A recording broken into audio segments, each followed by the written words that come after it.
I'm one of the co-organisers, not the leader as such, but I'm certainly involved in the process at Smithfield that's coming up on Monday. Marxist organisations don't have leaders as such.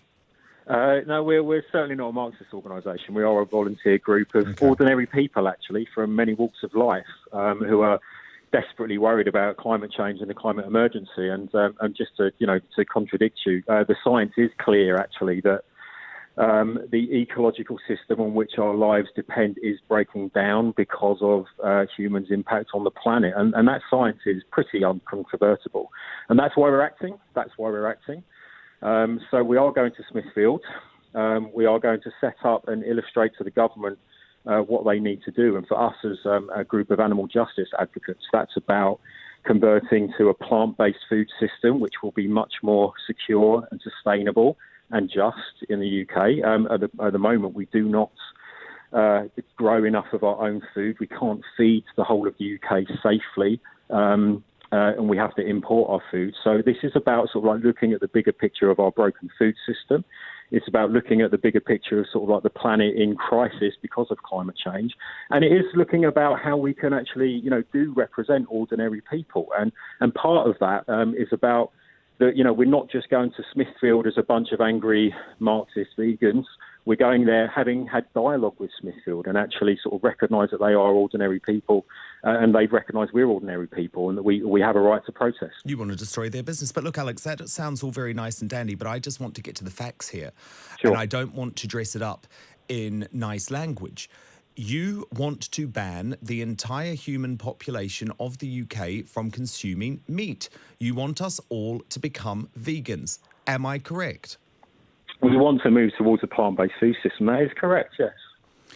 And am I also correct in saying that by doing so, you actually want to overturn generations right from the development of human beings for the need for us to eat meat? I mean, there is no need for humans to eat meat. I mean, we can. Well, a lot of the problems that humans face in terms of lifestyle diseases actually come from consumption of sort of red and processed meat. So there's a lot of absolute rubbish. Did you look at the findings of the report earlier this week that were from a whole ton of medical bodies that said it's just total nonsense to say that processed meat lead to any increase in heart disease or cancer? Do you realise we have been eating this stuff since the beginning of humans? I did look at that research, yes, and I also looked at the research from the Physicians Committee on Responsible Medicine in response to it. I also looked at the World Health Organization's meta-analysis that actually said that there is a problem. And I also listened to organisations like Cancer Research that were still saying that the new analysis wasn't correct and actually is to the risk to individuals. But look, I mean, I understand, the points that you're raising is that, people should have choice. People should not be told Correct. what to do with their lives. I mean, I understand that. We're in a climate We are omnivores. We are hunter-gatherers. We have always eaten a combination of meat and plant-based foods. And actually, I'm on the, I refuse to call it a diet, I'm on the keto regime at the moment. Yeah. So I've actually looked into this quite closely. Our history of eating meat as human beings is actually incredibly important to our health, Alex. So what you're proposing is actually you want a population of British zombies only eating vegan food while the rest of the world is able to feast off the things that give us nutrients and make us healthy. Well, what's really interesting about those kinds of stories is that the only reason that fish are oily is because they eat the algae. And the only reason that meat has B12 in it is because B12 comes from the soil. And the reason why we lack a lot of these things is actually because we just don't really think about where our food comes from. And I completely understand. We're not actually here, we're not trying to tell people, they have to change their lifestyle. But we are in a climate emergency. That's exactly what you're doing. But because we're in a climate emergency, and actually what we recognise is that animal agriculture is responsible for about 15% of our entire global carbon budget, and that is an incredible amount. You do understand that it's quite bizarre that you're targeting people in the UK over this, don't well, you? we are based in the UK, and the rebellion is international, actually. And so, could you put in a little bit more work, please, in the US and China? Because I'm actually a bit sick of your organisation targeting us Brits that are doing a heck of a lot more than virtually any other Western country in the world. Carbon dioxide emissions here in the UK per capita, 5.99. In the US, 15.53. Why are you bothering with us, given what we're doing already? I mean, what's really interesting for me is that the UK back in, like 17th, 18th century was a pioneer of the Industrial Revolution that brought about sort of like the great changes across the globe. Isn't it terrible? And we introduced technology to society. Isn't it terrible? Yeah. You want to take us. You want to take us back, don't you? You want to take us back to a sort of Dan, I don't. Pre-industrial civilization. What we want to do actually is think about how the UK can be proudly pioneering sort of into the future, the technologies, the sustainable systems, the plant food systems that actually lead us to a sustainable future rather than one that's leading us into a climate crisis. I mean, I don't know. I mean, I know, you've been thinking about, the issues of safety and the police and the costs, but yes, I want to come to that. The Environment Agency this year have demanded that the government spend £500 million more per year on flood defences because climate change is already making flooding worse and more extreme in this country. That's £500,000 a year. But Alex, because of the carbon emissions that are coming from China and the US. If you actually look at, carbon and India stays, and Thailand and Australia. Because the carbon emissions that were emitted into the air in like the 18th and 19th century are still there. And carbon stays in the carbon start. No, well, you know what? It's really interesting actually. Our terrible ancestors. It would be really interesting if the UK can lead, in terms of the responsibility, and it's been doing that. Absolutely, it's been doing that in terms of like the Paris agreements. Thinking about sort of like signing our climate sort of targets for 2050, and in April and May, Parliament debated and then declared a climate and ecological emergency, and it's really important that we continue to act on that. Well, look, I'm going to, Alex, just before you go, just before you go, I want to tell you why I'm angry. Okay, sure. I'm angry with your organisation. I absolutely believe in the right to protest, but what you're doing is not protesting. You are causing mass civil disobedience based on lies. And why I'm angry about it is because you are stretching the abilities of our police, who are already under massive pressure, to the point where they are unable to focus on preventing terrorism. And I'm actually disgusted that just 2 years after those attacks on London, you would be prepared to put us in that position. I think it's so socially irresponsible.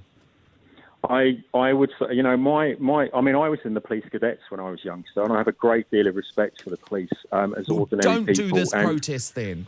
What I would say is that the reasoning behind the climate emergency protest that Extinction Rebellion is bringing out in this rebellion for the next 2 weeks is that we are in an emergency, and if we don't What if there's a terrorist attack? What if there is a terrorist attack? Will you stop then? Will you stop the nonsense then? Or are you going to keep these police on 12-hour shifts, unable to actually properly staff lots of areas in London? Will your rebellion go on if there is a terrorist attack in London as a result of your ridiculous protests over the next 2 weeks? I would say that I know for a fact that Extinction Rebellion is made up of ordinary people who are terrified about the future and our safety of the entire planet. And I am absolutely sure that if anything awful happened like that, we would absolutely respond in the most responsible way. Right now, the urgent thing that is pressing down upon us is this climate catastrophe. Okay, well, no. I'll tell you what's most urgent. Nick Ebgrave, he is the Assistant Commissioner of Scotland Yard, and this is him talking, not me. He has said of the police in London, as a direct result of the Extinction Rebellion, we will not necessarily be able to deliver a service to the level we would want to right across London during this 2-week period. The same amount of work is going to have to be done by fewer people working longer shifts with fewer breaks. You are putting our safety at risk.